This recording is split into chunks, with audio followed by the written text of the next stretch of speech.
ये तुम्हारे मालो दौलत ये तेरा शाही महल, ये तुम्हारे मालो दौलत ये तेरा शाही महल, या वो तुझको छोड़ देगा या उसे छोड़ेगा तू। হয় আমি সম্পদ ছাড়বো অথবা সম্পদ আমাকে ছাড়বো। অতএব এটা তো সফলতা নয়। আবার কারোর ধারণা ক্ষমতা অর্জন করতে পারার নাম সফলতা। তাই মিথ্যা বলে হোক, জুলুম করে হোক, খুন করে হোক, পয়সা ব্যয় করে হোক, প্রতারণার মাধ্যমে হোক, যেভাবে হোক ক্ষমতা অর্জন করা লাগবে। এটাও সফলতা নয়। কারণ আমাদের ক্ষুদ্র জীবনে আমরা দেখেছি, আজ ক্ষমতায় তো কাল জেলখানায়, আজ ক্ষমতায় কাল ফাঁসির কাষ্টে, আজ ক্ষমতায় কাল পলাতক। এই দশাতক ক্ষমতার কারণেই আমাকে ভোগ করতে হল। এটাও সফলতা নয়। আবার কারো ধারণা পশ্চিমা বিশ্বের অনুকরণ করতে পারার নাম সফলতা। তাই বুঝে আসুক আর না আসুক, শান্তি পাই আর অশান্তি, পশ্চিমা বিশ্বের অনুকরণ করাই লাগবে। যে যুগে গোলাম বাঁধির কথা ছিল, দাস দাসীর কথা ছিল, কে গোলাম কে মালিক এটা বুঝার জন্য গোলামের মাথার চতুর্দিক থাকতো চুল ছোট কামানোর ন্যায়, উপর দিক থাকতো বড় বড়, বুঝতো এটা গোলাম। আর যার পুরা মাথায় চুল সমান, বুঝতো এটা মালিক, গোলাম নয়। এখন আমাদের যুবক ভাইদের দিকে তাকাইলে মাথার চতুর্দিক কামানোর ন্যায়, উপরে লম্বা লম্বা চুল, গোলাম সেজে আছে। বাস্তবে কিন্তু এ গোলাম নয়, মুক্ত। কিন্তু পশ্চিমা বিশ্ব এমন করে, আমাকেও করা লাগবে। এভাবে অনুকরণ করতে করতে এমন গোলামের জিনজির আমাদের পায়ের বেড়ি হয়ে আছে, বের হওয়ার আর কোনো রাস্তা এখন সামনে বাকি নেই। হাকিমুল উম্মত মুজাদ্দেদুল মিল্লত হযরত শাহ আশরাফ আলী থানভী রহমতুল্লাহ আলাইহি অনুকরণ সম্পর্কে একটি ঘটনা লিখেছেন। মিস্ত্রিরা গাছ চিরে, এখন তো মেলে নিয়ে চিরা হয়, আগের যুগে গাছ উপরে রেখে লম্বা একটি করাত দিয়ে চিরা হতো। একজন মিস্ত্রি থাকতো উপরে, দুজন থাকতো নিচে, টানাটানি করলে গাছ চিরা হতো। কিছু দূর করাত যাওয়ার পর সামনে একটি খিল গাঁটতে হতো যাতে করাত সহজে চলে।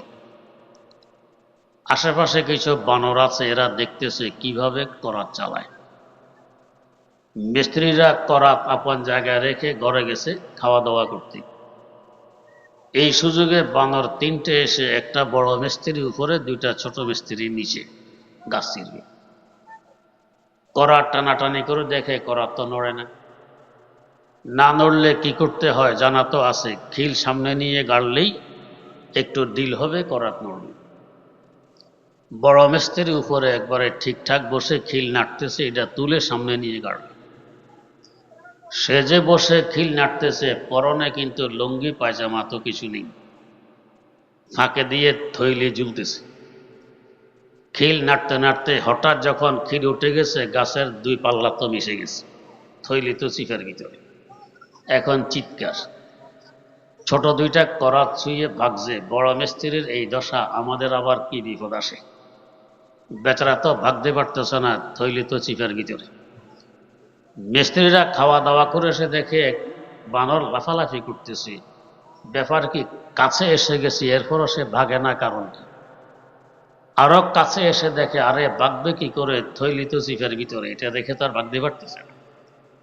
তো কুড়ালের পিঠ পড়তো আগে খিলের মাথায়, এখন পড়তেছে বড় মিস্ত্রির মাথায়। এই দশা কেন ঘটল? আরেকজনের অনুকরণ আর নকল করতে গেছে, এই জন্য এই দশা ঘটেছে। আজ আমাদেরও এই অবস্থা। তাদের অনুকরণ করতে গিয়ে না নিজে খ্রিস্টান হতে পারলাম, না মুসলমান রইলাম। এখন আমি মধ্যসাগরে হাবুডুবু খাচ্ছি। আকবর এলাহাবাদী মরহুমের ভাষায়, না তু আংরেজ বনে হাম না মুসলমান রহে। এই অবস্থা এখন আমার। দূর থেকে তাকাইলেই অনেক কিছুই দেখা যায়, কাছে গেলে বাস্তবতা ফুটে ওঠে। রাস্তা থেকে ক্ষেতের দিকে তাকাইলে দেখা যায় কি সুন্দর ধান গাছ বাতাসের সাথে দুলতেছে। ক্ষেতের ভিতরে ঢুকলে দেখা যায় এখানে 3 হাত খালি, ওখানে জঙ্গল, এখানে ঘাস, ওখানে আগাছা। তো দূর থেকে তাকাইলে পশ্চিমা বিশ্বকে সুন্দর দেখাও যেতে পারে, ভিতরে গেলে বুঝে আসবে তাদের অবস্থা কি। ডক্টর ইকবাল মরহুম তাদের দেশে বহুদিন থেকেছেন, বিচক্ষণতার সাথে তাদের জরিপ করেছেন। তার কুল্লিয়াতের মধ্যে তিনি ওই চিত্র তুলে ধরেছেন পশ্চিমা বিশ্বের অবস্থা কি। তার ভাষায় তিনি বলতেছেন, তারিক है अफरंग मशीनों के धुएं से, तारीक है अफरंग मशीनों के धुएं से, ये वादे ये मैंने हिशायान तजल्ली, ये ऐश फरावा ये हुकूमत ये तिजारत, दिल से न एबे नूर में महरूम तसल्ली, दिल से न एबे नूर में महरूम तसल्ली। মিল কারখানা ইন্ডাস্ট্রিজের ধোঁয়ায় তাদের আকার যেমন কালো হয়ে আছে, অশান্তির অনলে জ্বলতে জ্বলতে তাদের অন্তরও এরকম কালো হয়ে আছে। আমরা সকলে চাই সফল কাম হই, ব্যর্থ হই এই চাহিদা কারোর নয়। কিন্তু সফলতা কোন রাস্তায়, সফলতা কোন কাজে, ওই রাস্তা চিনতে, ওই কাজ চয়ন করতে আমাদের ক্ষুদ্র বিবেক অক্ষম। তাই তো দেখা গেছে যারা শুধু বিবেক নির্ভর, এদের কারো ধারণা স্বাস্থ্য ঠিক রাখতে পারার নাম সফলতা। রাত দিন এর পিছনে, যদিও হারাম খেতে হয় তারপরও স্বাস্থ্য ঠিক রাখতে হবে, এ ধারণাটি সঠিক নয়। কেন সঠিক নয়? যেমন ধরুন এখানে 2 জন জুতা চোর ধরা পড়েছে, একজনের স্বাস্থ্য ভালো, আরেকজনের স্বাস্থ্য খারাপ, কোন রকম জান আছে। বলুন তো কিলকোনই কে খাবে? যার স্বাস্থ্য ভালো। যার স্বাস্থ্য খারাপ সেকে কেউ কিল ঘুষি দিতে যাবে না, গেলেও আপনারা বাধা দিবেন। অপরাধ তো উভয়জনের সমান, এও জুতা চোর ও জুতা চোর। একজনের কিসমতে কিল ঘুষি জুটলো, আরেকজনের জুটলো না, ব্যবধান কিসের? স্বাস্থ্যের। তো কিল ঘুষি খাওয়া এটা কি সফলতা না ব্যর্থতা? ব্যর্থতা। তো স্বাস্থ্যের কারণেই তো সে কিল ঘুষি খেলো, তো বোঝা গেল স্বাস্থ্য ভালো রাখতে পারার নাম সফলতা নয়। আবার কারোর ধারণা সম্পদ কামাই করতে পারার নাম সফলতা, এ ধারণাও সঠিক নয়। কারণ সফলতা তো বলা হয় কাঙ্ক্ষিত বস্তু হাতে আসার পর স্থায়ীভাবে রেখে দিতে পারাকে। যেমন ধরুন নদীতে মাছ মারতে গেলেন, বিশাল একটি বোয়াল মাছ পেয়ে আঞ্জা করে নদীর পাড়ে নিয়ে এসেছেন। মাছ রেখে মনের আনন্দে লাফালাফি আরম্ভ করে দিয়েছেন।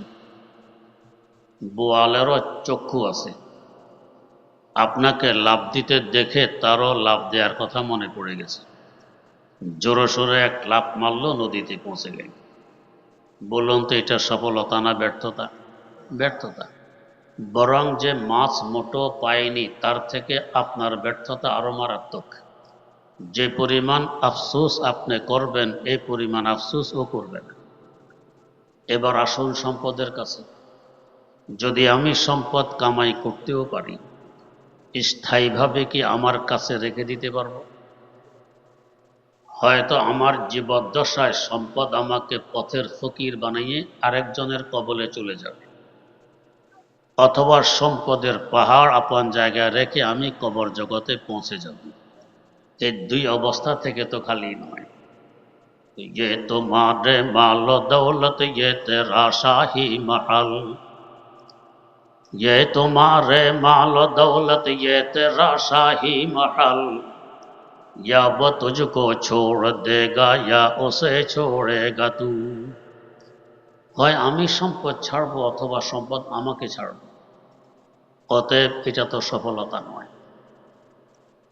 আবার কারোর ধারণা ক্ষমতা অর্জন করতে পারার নাম সফলতা। তাই মিথ্যা বলে হোক, জুলুম করে হোক, খুন করে হোক, পয়সা ব্যয় করে হোক, প্রতারণার মাধ্যমে হোক, যেভাবে হোক ক্ষমতা অর্জন করা লাগবে। এটাও সফলতা নয়।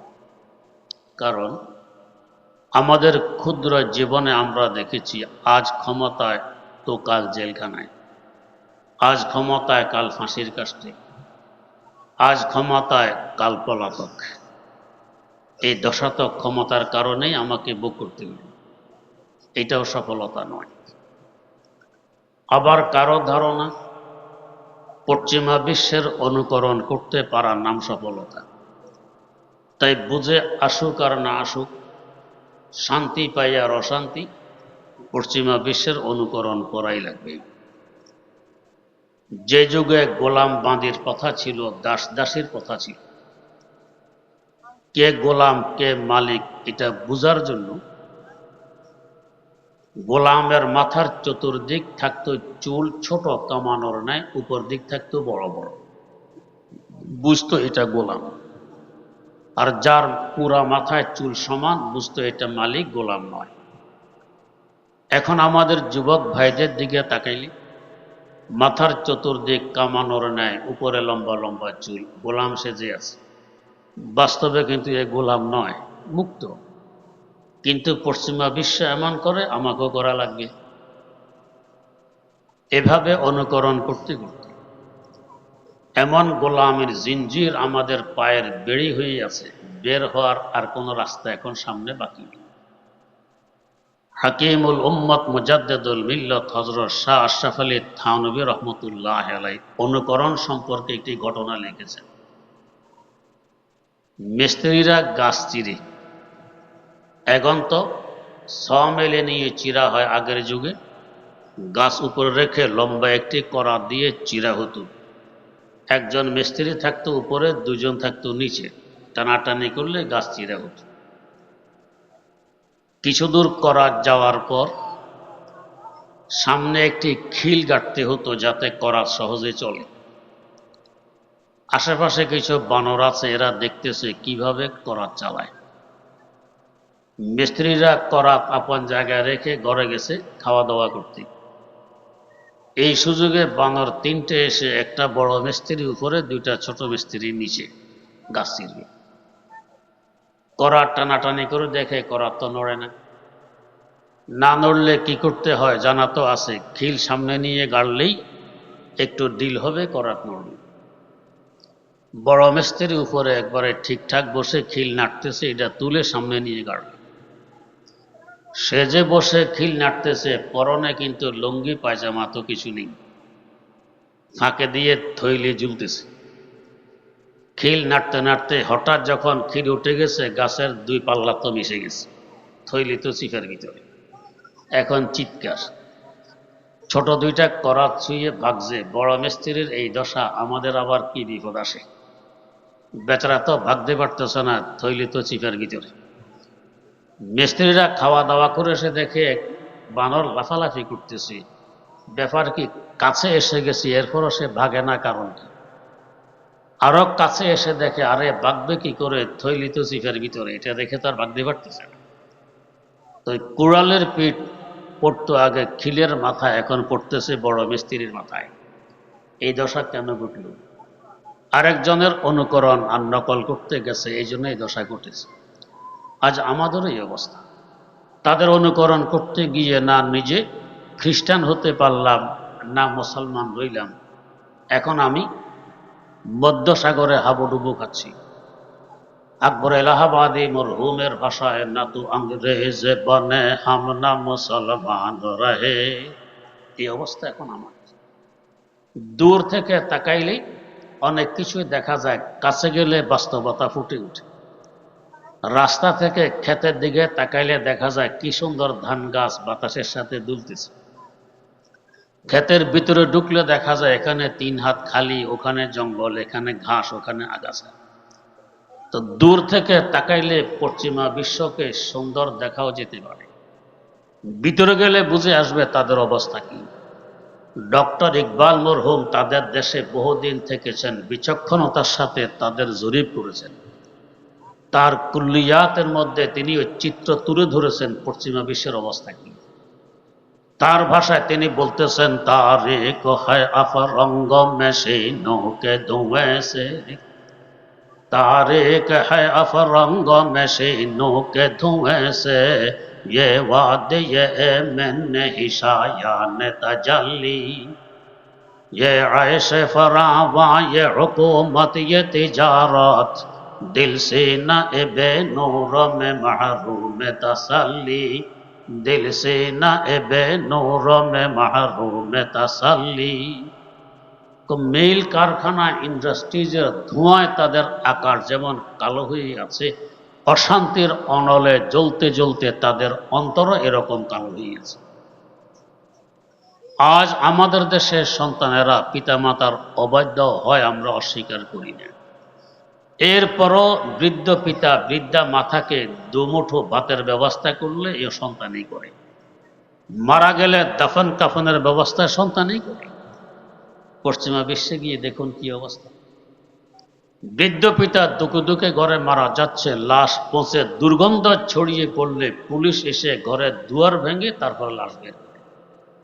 অথচ যুবক ছেলে আছে, সে আরেকজনের যুবতী নিয়ে ব্যস্ত, যুবতী মেয়ে আছে আরেকজনের যুবক ছেলে নিয়ে ব্যস্ত। পিতামাতার সেবা করা লাগবে এই অনুভূতিও তারা হারিয়ে ফেলেছে। বাধ্য হয়ে সরকার তাদের দেশে বুড়া বুড়ির ফার্ম খুলেছে। আমাদের দেশে যেরকম হাঁস মুরগির ফার্ম, গরু ছাগলের ফার্ম, এরা খাঁচার ভিতরে থাকে, বুড়া বুড়ির ফার্ম, এখানে সব বুড়া বুড়ি থাকে। এমন ঘটনা ঘটেছে, বুড়া মারা গেছে, ফোন করেছে, তোমার আব্বা মারা গেছে, দাফন কাফনের ব্যবস্থা করো। জি আসতেছি। দিন শেষ হয়ে গেছে, ছেলে আসতেছি পর্যন্তই শেষ।